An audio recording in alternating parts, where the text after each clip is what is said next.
準備。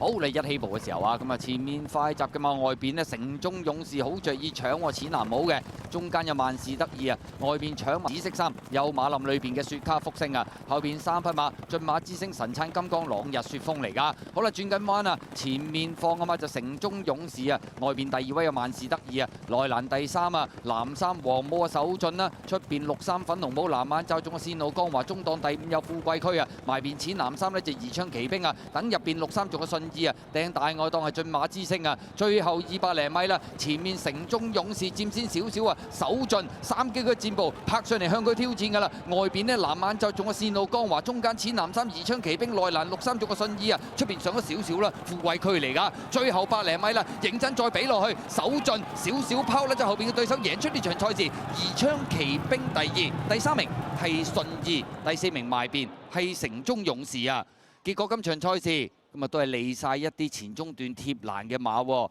而呢隻手進守住內欄3、4位，入彎攞正平衡，少少截落去就將對手掟甩，打開嚟香港勝利之門啊！第2名宜昌奇兵，第3名信義，第4名係城中勇士。第2場大熱門贏馬啦！